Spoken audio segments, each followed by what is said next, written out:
Hallo, willkommen auf meinem YouTube-Kanal rund um den neuen Ford Focus MK4 2019. Im heutigen Video geht es um das lang ersehnte Android-Auto und zwar ohne Kabel.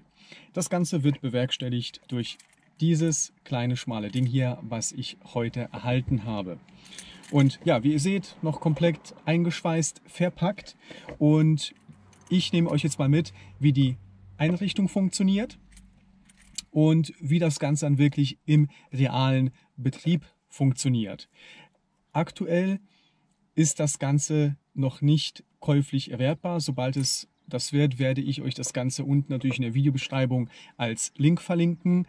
Dennoch könnt ihr jetzt schon in die Videobeschreibung nachschauen und das Ganze wird über die Plattform Indiegogo gesponsert, beziehungsweise über diese Plattform kann man diesen Entwickler damit supporten und somit auch die ersten Geräte bestellen. Und ja, dadurch, dass es natürlich aktuell wie bei allen Herstellern zu Lieferengpässen, was Chips und sonstiges angeht, kann sich der Versand ein wenig hinziehen. Gibt ganz viele Vorbesteller oder Supporter, sprich die werden natürlich zuerst bedient, bevor die Massenproduktion anläuft und dann das Ganze auf Amazon oder sonstigen Plattformen verfügbar sein wird. Ich hätte eigentlich meins im März erhalten sollen. Jetzt haben wir Juli 2021, somit ein bisschen später angekommen als eigentlich vorhergesagt. Wie gesagt, aufgrund des Chipmangels und Lieferengpässen. Aber endlich ist es da. Und ja, schauen wir uns mal an, was da drin ist, wie man das Ganze einrichtet und wie das Ganze dann wirklich funktioniert. Los geht's! Was ist da drin?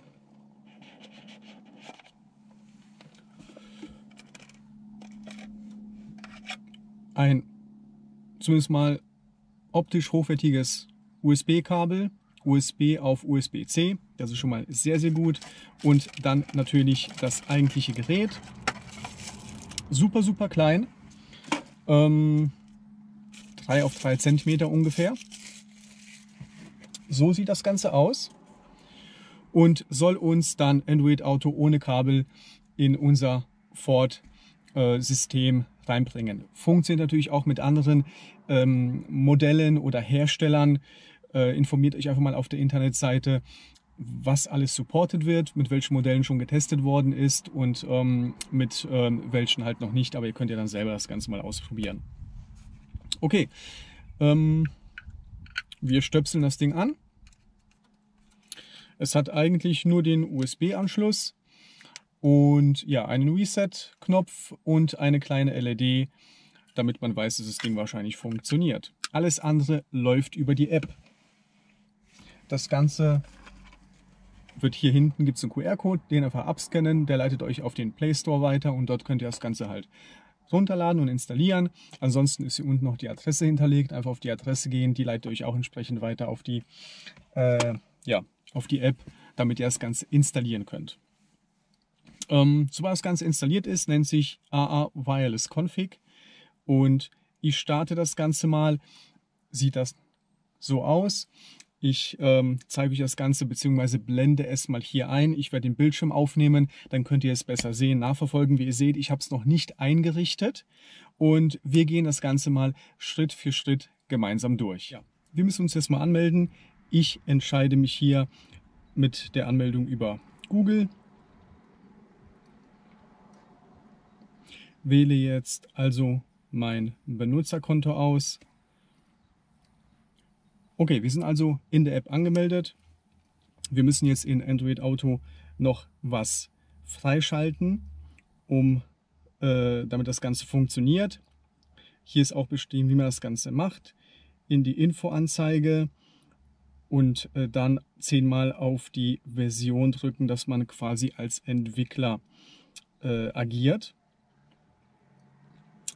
Und wir gehen jetzt hier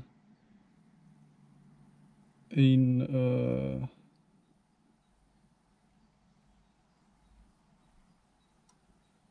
die Einstellungen bzw. schalten diesen Entwicklermodus frei. 10-mal drauf gedrückt, Entwicklereinstellungen zulassen. Ja, das wollen wir.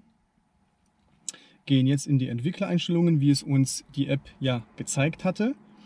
Und hier kabellose Projektion zu den Einstellungen hinzufügen. Ich glaube, das ist damit gemeint, zumindest mal in der deutschen Variante. Und ja, haben das Ganze dann jetzt eingeschaltet.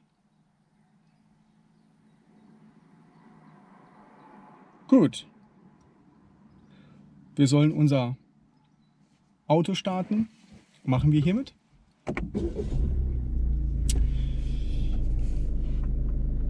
Auto ist gestartet. Jetzt sollen wir dieses Gerät hier einstecken. Das mache ich hier in der Mittelkonsole.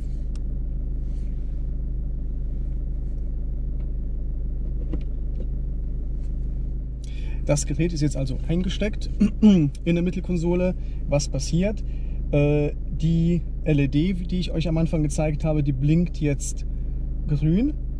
Dreimal, immer dreimal grün, kurze Pause, dreimal grün. Wir haben es jetzt also eingesteckt. Ich drücke hier auf Next. Das Handy sucht jetzt nach dem Gerät, hat er also hier gefunden. Ich drücke mal OK. Und jawohl, er soll sich damit koppeln.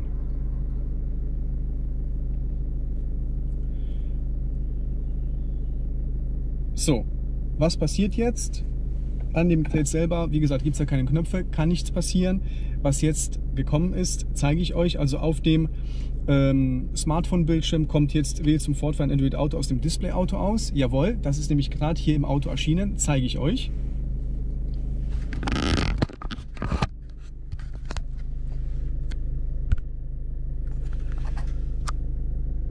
Draußen ist es relativ hell, ich hoffe, man kann es sehen. Ich drücke jetzt mal auf Weiter. Akzeptieren.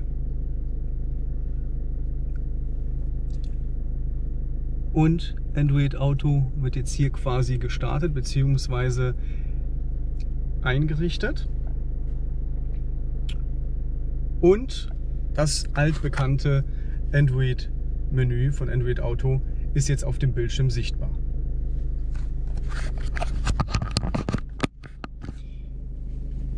Ja, in der Zwischenzeit ist natürlich dann auf dem Handy auch ein anderes Menü aufgekommen. Wir haben oben die Einstellungen, dann ein Update für das Gerät, wird natürlich dann over the air gemacht, also OTA. Dann gibt es a Wireless Device, Help and Support und dann natürlich Logout. Ich gehe mal auf die Einstellungen. Und wir haben hier USB-Mode, Pass-Through, Force 2,4 GHz. Ich vermute mal, genau, aktuell verwendet er die 5 GHz, damit das Ganze besser, schneller, smoother funktioniert. Man kann ihn aber dazu bewegen, nur 2,4 GHz zu verwenden, statt Stop, Wi-Fi Connection Timeout. Hier sind, glaube ich, alle Einstellungen, die man irgendwie durchführen kann, falls es mal zu Problemen kommen sollte. Ich gehe die mal alle ganz kurz durch. Also wir haben hier oben USB-Mode, ist eingestellt auf Default. Es gibt Direct, MTP, with Force Start, with Try. Okay, brauchen wir zumindest mal nicht. Pass-Through, when enabled, data between phone and car will be passed through directly without wireless modifying data. Gut, aktuell haben wir keine Probleme. Das kann vielleicht eine Lösung sein für den einen oder anderen, der vielleicht ein Problem hat. Eigenheiten von Handy und sonstiger Konstellation. Wie gesagt, 2,4 GHz kann man forcen, also dazu bewegen, dass er nur die 2,4 GHz benutzt. Normalerweise benutzt er das 5 GHz WLAN dazu. Start, Stop. If you keep USB port always powered on, you can disable auto connect and select the car sense your connection is start, stop, then without connect. Do not use the function on cars which don't keep the powered. Okay, also falls das Ding hier permanent mit USB mit Strom versorgt wird, der USB-Port, dann kann man hier das Ganze nochmal hier einstellen. Bei uns ist es ja so, dass der USB-Port nach einer gewissen Zeit abgeschaltet wird. Wi-Fi Connect Timeout, ich lasse mal alles auf Default. VAG Crash Fix. Gut, bei VAG Technisat Head Units haben wir in dem Fall nicht. Change DPI brauchen wir nicht. Einstellung ist soweit super, funktioniert alles bestens. Remove Tab Restriction, when enabled this option will allow more than 6 tabs warning. Okay, also scheinbar kann man nur 6-mal hier auf dem Bildschirm tippen. Kann man auch hier entsprechend deaktivieren. Disable audio sync when option is turned on. It will allow you to play the media over different Bluetooth receiver. Gut, brauchen wir nicht. Focus on start, which will make it auto immediately on connect instead of first having to press the button on screens. Das wäre vielleicht eine interessante Möglichkeit, dass das Android Auto direkt startet, ohne dass man hier irgendwas bestätigen muss. Werden wir gleich mal ausprobieren. Und okay, Developer sind wir jetzt zumindest mal hier in dem Fall nicht. Wir wollen es auch nicht übertreiben. Somit alles gut. Wir schauen mal, ob es ein OTA-Update gibt. Jawohl, gibt es. Version 1.4 ist aktuell installiert und es gibt eine Version 1.5. Ich starte jetzt mal hier den Download. Schaue mal nach.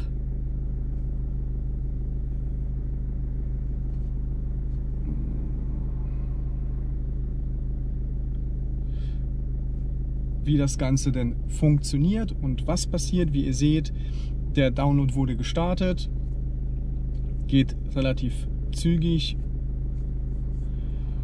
Und dann wird er hoffentlich mal mein Gerät auf die Version 1.5 aktualisieren. Jawohl, Download ist fertig. Jetzt kann ich das Update hier triggern.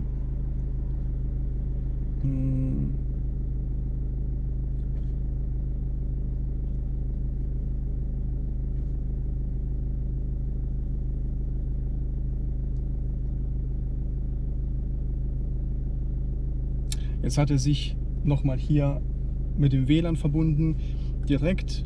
Vermutlich trennt er das WLAN, bricht also die Android Auto Verbindung ab, verbindet sich über einen anderen Modi, um dann das Update hier dann einspielen zu können.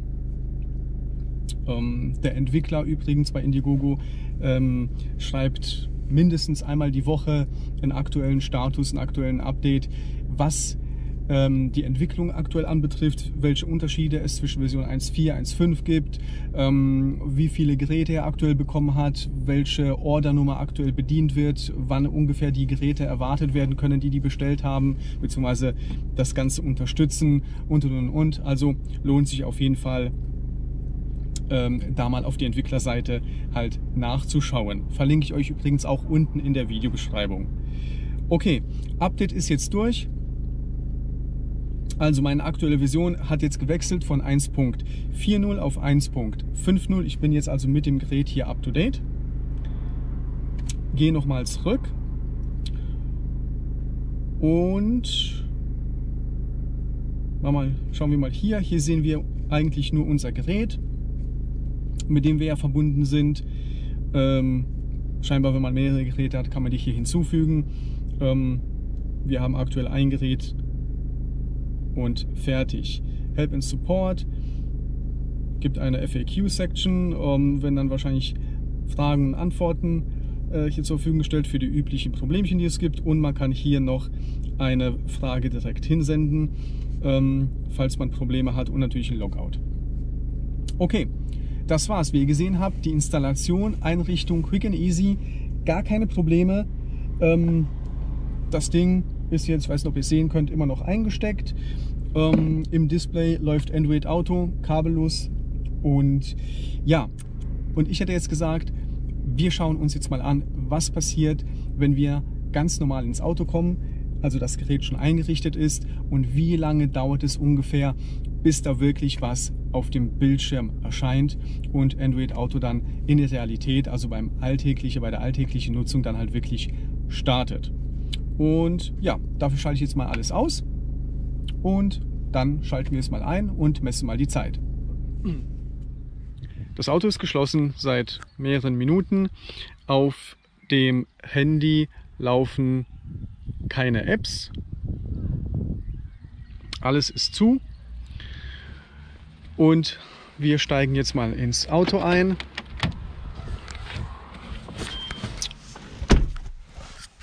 Und schauen uns jetzt mal an, starten das Auto und schauen uns jetzt mal an, wie lange jetzt Android Auto Wireless benötigt, um hier wirklich was anzuzeigen.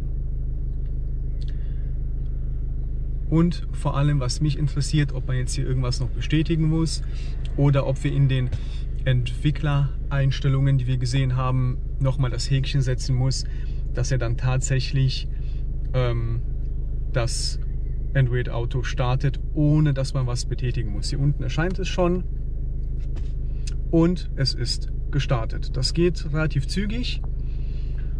Ich habe jetzt leider nicht gestoppt, aber während des Videos werde ich natürlich die Uhr mitlaufen lassen.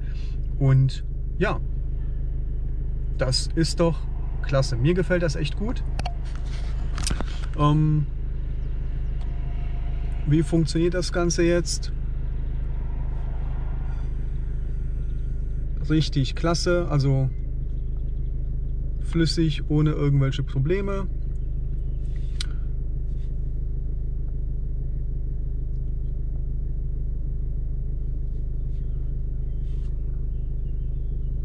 Super.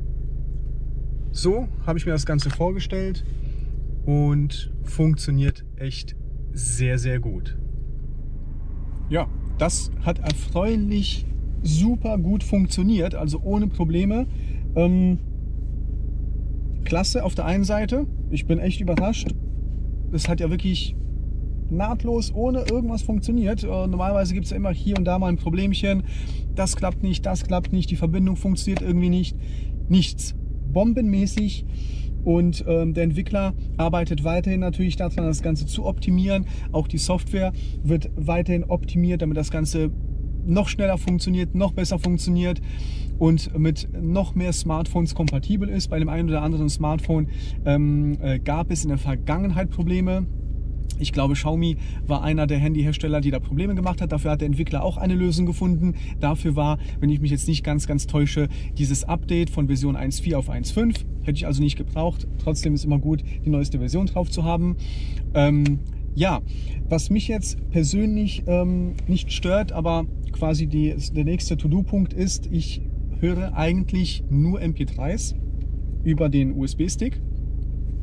Der war die ganze Zeit in meiner Mittelkonsole eingesteckt, sodass vorne der Slot immer frei war, falls mal ein Beifahrer mitgefahren ist, der halt sein Handy laden wollte. Ich habe mein Handy ja immer in der Ladeschale liegen und ja, jetzt natürlich ein zusätzlicher USB-Port belegt.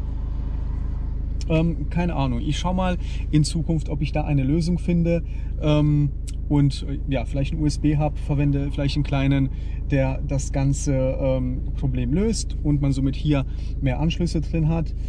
Und ansonsten ist meine Idee tatsächlich, dieses kleine wundervolle Gerätchen hier in der Mittelkonsole zu verstauen, zu verstecken, so dass man eigentlich davon gar nichts sieht. Schön clean alles. Und ja, falls ihr Fragen habt zu diesem Gerät, was ich vielleicht in einem nächsten Video zeigen soll, was ich mal ausprobieren soll, schreibt es mir bitte mal in die YouTube-Kommentare. Ich versuche die mal zu sammeln. Wenn Fragen da sind, sammle ich die und werde dann ein Video nachreichen, um halt für alle Fragen, die da irgendwie auftauchen, mal eine passende Antwort zu liefern. Ja, ich hoffe wie immer, das Video hat euch gefallen. Bleibt gesund, wünsche euch noch einen schönen Tag und bis zum nächsten Mal. Ciao!